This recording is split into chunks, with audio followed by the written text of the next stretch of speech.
La utopía en acción. François Neve, emprendedor económicamente incorrecto. Resumen en diapositivas. Primera parte. François Neve nació el 29 de mayo de 1936 en Burdeos. Tanto su abuelo como su padre fueron grandes emprendedores e inventores. Lo acompañaron desde niño tres voces: el amor de su madre, el entusiasmo de su padre, este pequeño será un revolucionario, y la voz de protesta del pueblo francés. Su madre presentía en él dones promisorios y sabía que no debía desperdiciar ninguno. A pesar de los obstáculos, se inscribió en el Politécnico de Marsella a ingeniería.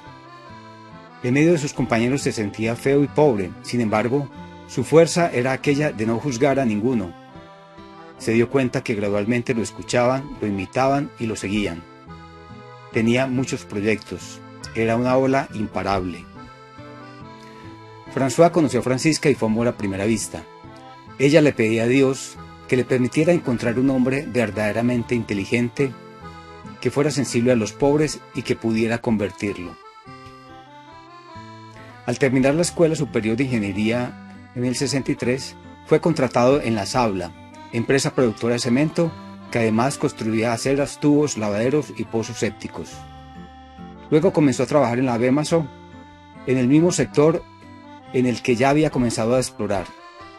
El equipo estaba compuesto por 17 personas. La empresa producía lavaderos, bañeras y pisos de cemento prefabricado. ¿Por qué no fabricar otros materiales con base en el hormigón? Una sola regla: no copiar. François diseñó, experimentó, hasta que en el 65 inventó el filtro hexagonal, muy distinto a los rectangulares tradicionales. El filtro hexagonal fue su primer patente. Pero lo que François no sabía era que la empresa estaba mal, al borde de la quiebra.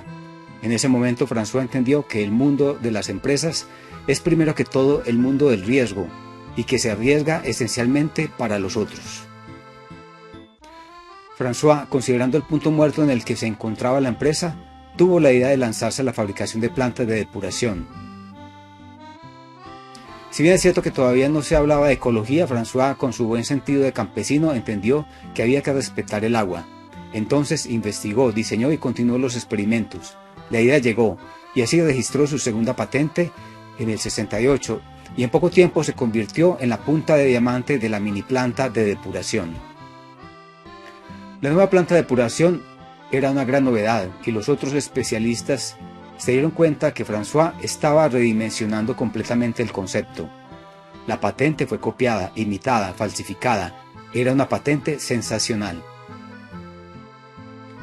François se había propuesto tres objetivos: ser trabajador, pero trabajador de cuenta propia. Mi dinero llevará beneficio también a los demás. A los 30 años debo haber despegado. Y los 30 estaban a punto de llegar. Pero François estaba en ceros. ¿Cómo hacer un negocio sin dinero en el bolsillo? Buscó financiación en los bancos. El primer banquero le cerró la puerta.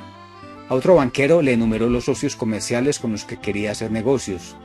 Suministró detalles de su emprendimiento sobre los inventos que quería realizar, sobre los mercados que creía posibles mediante sus inventos, el dinero que olfateaba. El banquero guardó silencio, mientras François continuaba: sí, estoy loco, pero lo lograré. François rescató la empresa Bemaso sin el crédito de los bancos. 8 días después, el banquero cambió de opinión y con prudencia dijo: señor Neve, le daré crédito sobre sus letras de cambio. En el curso del 69, François cambió el nombre de la Bemaso que había tomado en gestión de alquiler. Los establecimientos Neve entraban en la historia. François sabía que se había puesto un vestido nuevo, el de patrón, que para él, primero que todo, significaba ser responsable de todos, no dejar a nadie fuera, dar impulso a todos los proyectos posibles. Bien pronto conoció a un mayorista y le vendió sistemas de depuración a un precio muy competitivo. Era evidente que sus inventos le permitían hacer muy buenos negocios. Un director técnico, viendo su deseo de tener éxito y toda su energía, un día le sugirió: sabe que se construyen tanques sépticos de plástico siempre más requeridos, pero que no se producen todavía en cantidad suficiente. ¿De plástico? François no tenía ningún conocimiento del tema. Inmediatamente decide investigar. La tierra desconocida del plástico lo esperaba. El dinero ingresaba y el banquero se frotaba las manos por haber tenido la idea, viendo que después de algunos años había ganado millones. ¿Cómo construir tanques sépticos de plástico? François sabía que debía comenzar a investigar inmediatamente. De una parte los clientes lo solicitaban, de otra parte no había proveedores. Entiendo su problema, usted quiere hacer grandes tanques con un procedimiento más rentable y más ecológico. El poliéster es sucio y huele mal, el polietileno es más limpio y es el futuro. Conozco un procedimiento denominado Rototron, ha sido ideado por un americano que tiene la patente. Si aún no ha venido a Europa, está en usted de contactarlo. ¿Y su nombre? Stuart Pivar. Afortunadamente Stuart Pivar hablaba un poco de francés. Su propuesta fue clara: si usted está de acuerdo, estoy dispuesto a cederle la exclusividad para Francia. Podrá utilizar mi procedimiento de moldeo rotacional, un procedimiento que he bautizado Rototron. Si François aceptaba depositar la suma de 300.000 francos, sin ver la máquina, ni los impresos, ni el producto final, Stuart Pivar se comprometía a ir a Francia en 2 meses, con una máquina, un molde y un polvo plástico especial. Se trataba por lo tanto de firmar un contrato con los ojos cerrados, pero para François la regla esencial de los negocios era la confianza. François, perfectamente lúcido consigo mismo, se dice: sé que es una locura, pero debo hacerlo, y firmó inmediatamente. 2 meses después, en el verano del 69, Stuart Pivar llegó a la entrada de los establecimientos Neve. Por fin llegó la máquina y Stuart desvela su maravilla. Perplejo, sobresaltado, fascinado, las palabras preferidas de François. La simplicidad de la máquina era tal que estaba deslumbrado, porque viéndola entendió que aquello que tenía bajo sus ojos era todavía más simple de cuanto había concebido. Todo se puede imaginar, todo se puede crear, todo se puede realizar. Esta máxima que François había inventado para sí mismo le giraba continuamente en la cabeza y lo ayudaba a ir adelante. Stuart enseñó a François el moldeo rotacional, cómo aplicar el procedimiento a la técnica de la depuración y sobre todo le mostró cómo fabricar los moldes. 3 meses después producía 30 tanques sépticos al día y el dinero comenzó a circular en un modo inesperado. Confiado en la locura que había iniciado, pagar un precio de oro por un procedimiento desconocido, a un tipo desconocido, mucho más del otro lado del océano, seguro que para él allí estaba la clave. Iba a ser ayudado por, entre comillas, suerte. Debido a que un operario mezcló color en el polietileno blanco, los primeros tanques sépticos aparecieron en el mercado a colores. Los comerciantes de los materiales Neve se enamoraron de aquellos tanques coloreados y en lugar de colocarlos atrás en su almacén, los colocaron delante a la vista de los clientes. Finalmente, lo tenía en la mano, el plástico, y era una bomba que estaba por explotar. Verano del 70, Francisca y François decidieron aceptar la invitación de Stuart de visitarlo en Nueva York. Stuart quería mostrarle a sus clientes locales al extranjero que lo había hecho mejor que los norteamericanos. Y se dio cuenta además que el procedimiento que utilizaba era absolutamente superior, no tóxico para los operarios ni para el medio ambiente, y que además podía ser reciclado hasta el infinito. Luego de su encuentro con Stuart en el 70, François se convierte en rotomoldeador de profesión, aunque igualmente continuaba utilizando otras técnicas. El rotomoldeo, o técnicamente moldeado rotacional, es un procedimiento bastante simple. Para producir objetos de plástico se debe primero diseñar los moldes en lámina metálica que son como el negativo. En estos moldes se introduce el plástico en polvo. Mediante quemadores a gas que calienta la parte externa del molde, el polvo se distribuye y adhiere a las paredes y se endurece. Por último, se desmonta el molde. La dificultad principal está en la selección de buenos plásticos y en su adecuada dosificación. Los establecimientos Neve fue la única empresa en Europa en utilizar esta técnica que le permitió recibir numerosos pedidos, de tal forma que tenían que trabajar 24/24, de lunes hasta el mediodía del sábado, sin interrupción. El procedimiento Rototron le había costado a François 8 millones de francos. François pagó por 20 años las regalías a América, pero aún con estos gastos, François consideraba que no había horizonte, ningún límite. Los establecimientos Neve eran ya un gran parque industrial de 4 hectáreas en las cercanías de la ciudad de Agen, Francia. ¿Pero qué se puede hacer con las aguas residuales? Si no se tratan, son un gran problema. Había mucho por hacer, encontrar nuevas soluciones para el hombre y para el ambiente, todo un campo por descubrir. François desarrolla sus ideas en el campo del saneamiento ambiental. De sus trabajadores, François esperaba adhesión, compromiso y honestidad. A él el rol de reconocer sus valores. En 30 años los problemas que eran resueltos siempre con la palabra. Cada dependiente era libre de ir a la oficina del jefe para exponerle las dificultades del trabajo, tanto técnicas como relacionales. Para François, su empresa debía ser a imagen de la vida. Si quieres ser feliz, comienza a ser feliz a los otros. Es un lema que François se había inventado desde la infancia. Le gustaban las personas modestas, la gente sencilla. Estaba atento a hacer cualquier cosa por todos aquellos que la vida le daba oportunidad de encontrar. Su esposa compartía sus sueños y tenía siempre en mente ayudar al tercer mundo. Para François era la gente que encontraba en el continuo, aquí y ahora. Desde su infancia un sueño recurrente se apoderaba de él, siempre la misma película. François pasea feliz, libre, encuentra a un hombre herido por la vida, llegando al límite, y este hombre se convierte en su hermano, porque François lo sumerge en la felicidad ayudándolo, calmándole la sed, ofreciéndole un trabajo. De vuelta, François se siente inmediatamente feliz. Es aquello que François llamaba el sueño del benefactor despierto, el programa que quería realizar, convirtiéndolo en la realidad. Y de hecho, ¿cuántas veces recibe en la empresa individuos provenientes de cualquier lugar? Un día de abril del 71, en una estación de gasolina, François encontró a un hombre de aspecto miserable. Le preguntó a quemarropa: ¿a dónde vas? A Tolosa. ¿Estás seguro que vas a Tolosa? Tengo la impresión de que tú estás buscando trabajo. Sí, lo busco. Pues bien, no busques más, lo has encontrado. Te contrato por 2 meses. Era un joven italiano, al límite de la desesperación. François lo llevó a la planta y a la mañana siguiente es acogido por todo el personal como un hermano. Pero no fue la primera ni la última vez, se repitió al menos una treintena de veces. François había arrendado 3 apartamentos para poner en orden al hombre en caída libre.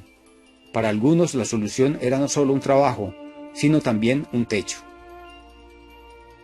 Desde hacía mucho tiempo estaba atormentado por un proyecto que muchos consideraban una utopía, pero que estaba determinado a realizar: crear un refugio para hermanos, una isla de hombres solidarios.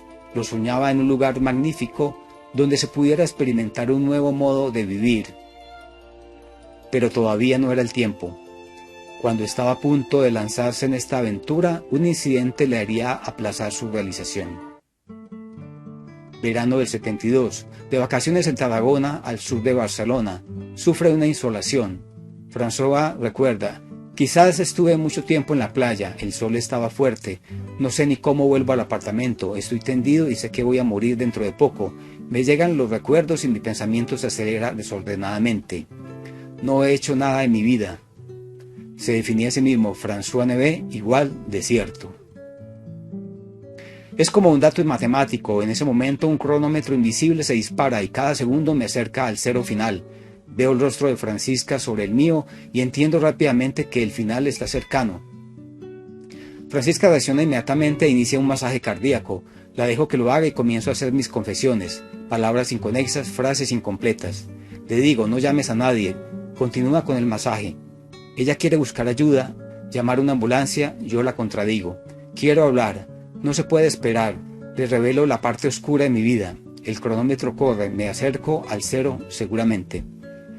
Escucho un grito dentro de mí: Dios, si existes, dame una posibilidad. Un segundo grito a Dios me hace dejar mis apegos, aquello que llamaba con familiaridad mis pequeños vicios. Francisca no dice nada. Es la nada a mi lado, entre ella y yo la eternidad. Francisca, el amor. Un tercer grito a Dios y abandono todo. Viviré por ti. Si existes, dame una oportunidad. Francisca está agotada. Me doy cuenta que comienza a hacerse de día. Ha dejado de obedecerme y llama a primeros auxilios. Me ha masajeado durante toda la noche. En el hospital me dicen que la insolación estuvo fuerte y que la arteria aorta se había bloqueado. Después de algunos días de cuidados intensivos, lo he logrado. El sol y la muerte no pueden verse fijamente mucho tiempo. Esta frase habría resonado de modo particular en François. Quizás resumía aquel cara a cara decisivo consigo mismo que más allá del sol o de la muerte era el más difícil de vivir. Hasta ahora Dios para François era una buena persona a quien visitar cada tanto los domingos. Era también un modo de estar en sintonía con su esposa. Regresando a Francia, François quiere hablar con un sacerdote sobre su noche en Tarragona y sobre todas sus noches interiores. En pocos momentos François sacó todo afuera, su vida, las luchas contra sí mismo, los desórdenes, las tinieblas. A partir de entonces, François no se despegó de dos libros, la Biblia y el Tratado sobre la depuración de aguas de Carl Imhoff. Vivir con un sol permanente, ser iluminado e irradiado. Ahora François tenía una sola obsesión en la cabeza, realizar todos sus sueños de una sociedad mejor. En el 73, después de la crisis del petróleo, aumentó el desempleo. ¿Qué hacer contra el enemigo número uno? Entendió que debía diversificar su actividad económica. Ahora el sueño de benefactor despierto regresó con fuerza. Abrir las válvulas de la esperanza para hacer retroceder la miseria. François quería atravesar los muros de la indiferencia y pintar todo de azul para los marginados de la vida. Había caminado siempre en la vida profesional con dos piernas, la invención y lo social. Tenía la fortuna de tener el dinero, no le quedaba sino lanzarse de nuevo en un nuevo desafío, activar su dinero para los otros y sobre todo no quedarse en conjeturas. François buscaba el lugar de su sueño recurrente. En la fábrica una persona le hablaba a menudo de una aldea que se estaba despoblando. Webville estaba a 30 kilómetros de Agen, un pueblito circundado de valles estrechos y bosques.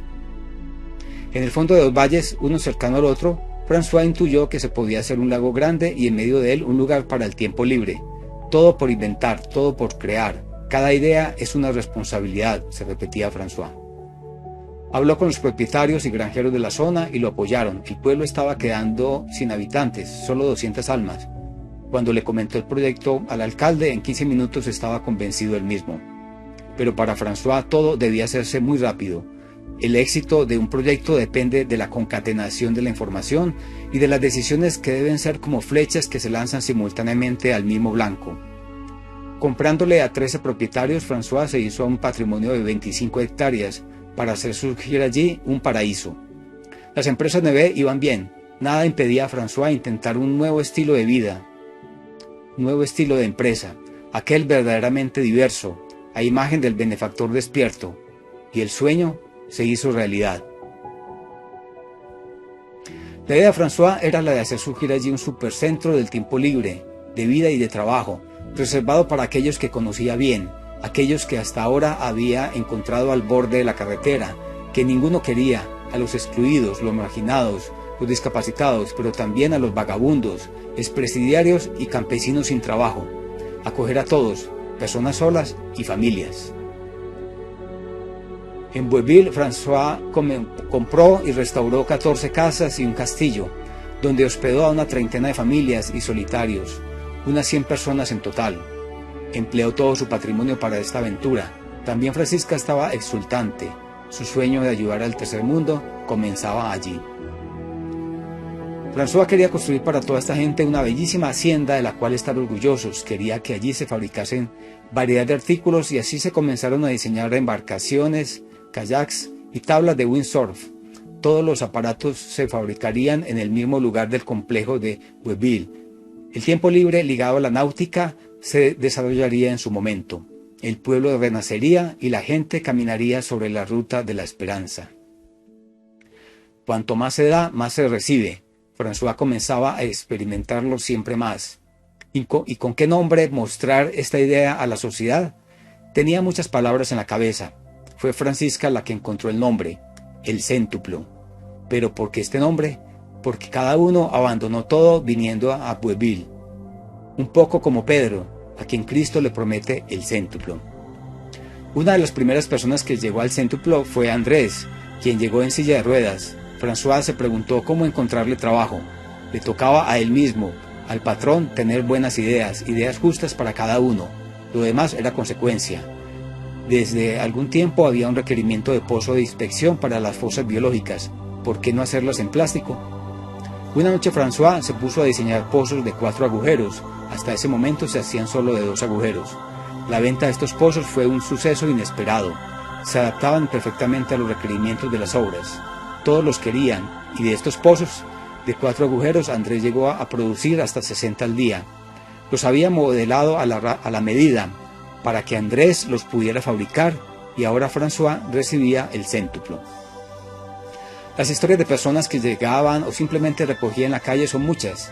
La ayuda concreta comenzaba en conseguirles un par de zapatos, alojarlos en su propia casa hasta cuando se pudieran ubicar, pero primero había que conseguirles un trabajo. Muchos eran ayudados en sus problemas de alcoholismo e inclusive fueron acompañados a conseguir esposa y constituir una familia.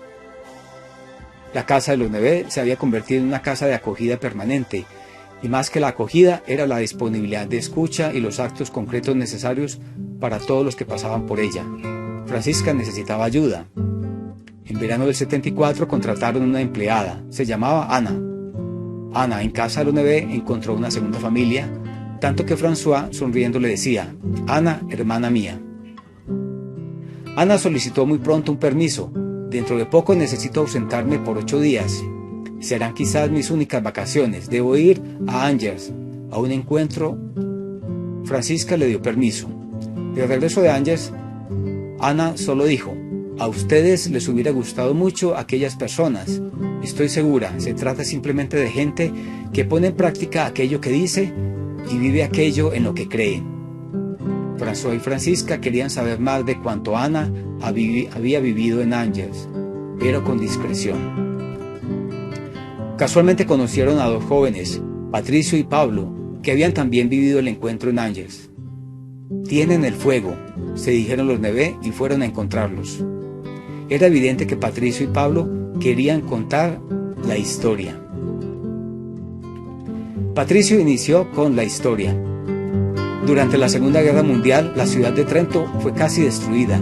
La población estaba en shock. Sin embargo, algunas jóvenes de la ciudad vivieron aquel periodo de guerra en un modo muy diferente de los demás. Una de ellas, Chiara, decide permanecer en la ciudad.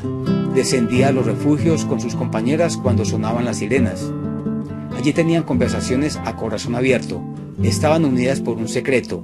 Sabiendo que habrían podido perder la vida de un momento a otro, querían vivir cada día como si fuera el último de su vida. Pablo continuó: todas en torno a Chiara habían descubierto que la única realidad que no pasa nunca es Dios. Dios amor. Dios amor es más fuerte que las bombas. Una de sus necesidades diarias era aquella de encontrar cada mañana el tiempo de decirse esta frase: estoy dispuesta a dar la vida por ti. Este amor las unía y las colmaba de paz. Las palabras de Patricio y de Pablo eran precisas y penetrantes. Francisca miró a François. Estaban sin palabras, seguros de que el amor era esto, dar la propia vida, y aquel amor, lo presentían, era más fuerte que las bombas, como lo había recordado Patricio. De su parte, François se interrogaba. Examinando su vida, había tratado de ser coherente con la idea que tenía de fraternidad. Webir era ya una primicia. Sin embargo, quería saber más de estas jóvenes, que sostenían una utopía: el amor es más fuerte que las bombas.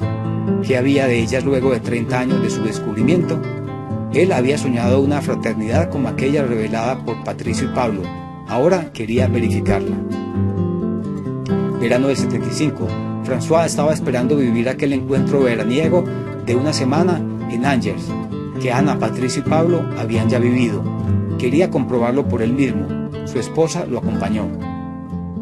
Durante el encuentro descubre que las chicas de las cuales había hablado Patricio y Pablo, aquellas de los refugios antiaéreos de la ciudad de Trento, habían desencadenado una pequeña revolución. 32 años después, en más de 170 países, personas de todos los horizontes, de cada cultura y confesión religiosa, vivía la palabra de vida. Es la historia de lo que hoy viene llamado el movimiento de los focolares. Los esposos Neve se reconocían en aquel amor incondicional que las chicas de los refugios irradiaban. Habían ya comenzado a vivir la aventura de la palabra de vida, y aquella exigente de la unidad.